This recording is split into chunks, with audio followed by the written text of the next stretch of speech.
I always believed life had a way of moving steadily forward, never too fast and never too slow, just enough to make you think you had it all figured out. That was me, Emily Carter, 32 years old, living in a small town just outside of Portland. My life was a rhythm of early mornings with coffee, working at the community library, and coming home to my small but cozy apartment. I had friends, I had family, but I never had anything that truly shook me until one random Tuesday afternoon when a simple act of kindness spun my world in a direction I never imagined. The day had started like any other. The rain outside was soft, the kind that tapped against the windows just enough to remind you it was there. I had carried my umbrella tucked under my arm as I walked the familiar street leading toward the library. Passing by the coffee shop, I noticed a man sitting outside under the awning, struggling with a stack of papers that the wind kept threatening to scatter. He looked younger than me, maybe late 20s, with messy brown hair that he kept brushing out of his eyes. His left hand was clutching a coffee cup, while his right tried desperately to pin the papers down. For some reason, I slowed my pace. Maybe it was the frustration on his face, or maybe it was the way he muttered something under his breath that made me smile despite myself. I told myself I'd just keep walking. After all, people struggle with things every day, right? But something inside me whispered that maybe he could use a little help. Against my better judgment, I stepped toward him. "Do you need an extra hand?" I asked. His head snapped up, eyes locking on mine.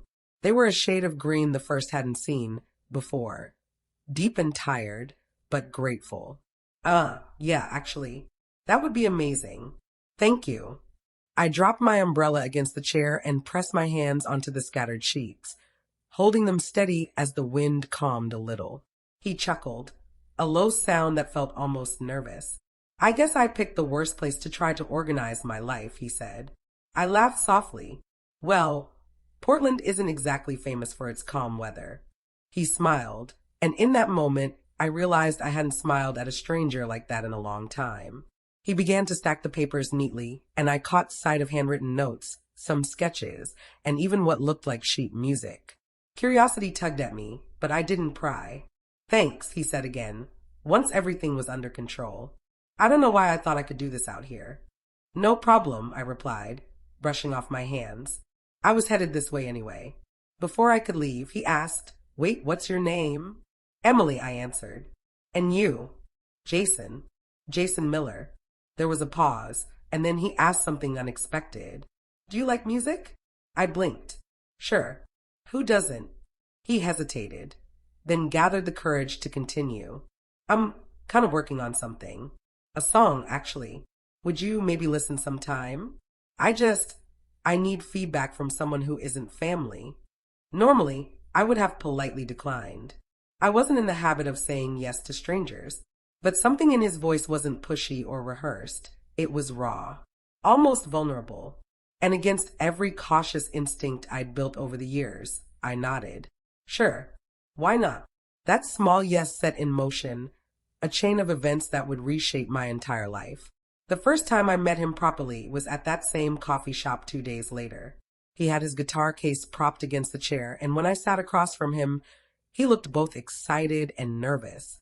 He played for me, right there in the middle of the cafe, the soft strumming of strings weaving through the background chatter.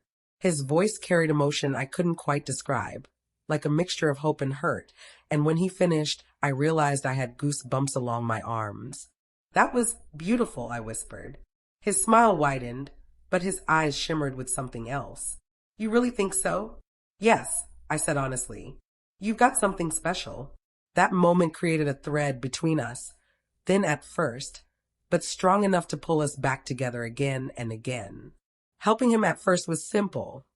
I'd listen to his songs, offer suggestions on lyrics, or just sit with him while he worked. But slowly, I realized I wasn't just helping Jason with his music. I was watching him rebuild himself. One evening, after weeks of coffee shop meetings and late-night conversations, he told me the truth. He had moved back to town after a rough breakup and a failed attempt to make it big in Los Angeles. Music had always been his dream, but the rejections, the empty gigs, and the loneliness had nearly broken him. "I felt like I had nothing left," he admitted, staring at the floor. But then you helped me remember why I started in the first place. I didn't know what to say. My heart ached for him, yet at the same time, I felt honored. Here was a man who had almost given up finding light again, and somehow I had become a part of that. But what I didn't expect was how much he began to change me, too. For years, I had lived cautiously, avoiding risks, keeping my life neat and predictable. But Jason was different. He laughed loudly, dreamed boldly, and made me feel like life wasn't something to tiptoe through, but something to dive into. He'd call me at midnight just to share a lyric idea. He'd drag me into the rain because he said it was the best way to feel alive. He once showed up at the library just to hand me a sunflower, saying, "You looked like you needed this." One night, he asked me to come to a small open mic event downtown. My instinct was to say no. I wasn't a nightlife person, and the thought of crowded rooms made me anxious. But when I saw the way his hands trembled slightly as he asked, I couldn't turn him down. The place was small, filled with mismatched chairs and people sipping drinks as they waited for performers. Jason's name was called, and he walked up to the stage, glancing back at me once with a nervous grin. Then he played. The room hushed, his voice carrying over the silence. It wasn't just music, it was his story poured out in every note. And as I sat there surrounded by strangers, I realized my heart was racing for him. Not just for his success, but for him as a person. When he finished, the applause was loud and genuine. He looked at me from the stage, and I swear for a moment, it felt like we were the only two people in the room. Afterward, outside in the cool night air, he turned to me. "Emily, I don't know how to explain it, but ever since you stopped that stack of papers from blowing away, my life feels like it's coming back together." I smiled, my throat tight with unspoken words.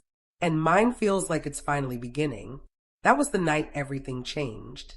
What started as helping someone organize papers on a windy day had transformed into something I never expected. Jason wasn't just a struggling musician anymore. He was a reminder that life could be unpredictable, messy, and beautiful all at once. And for the first time in years, I wasn't afraid of what came next, because I thought I was just helping him. But in truth, he helped me too, more than he'll ever know.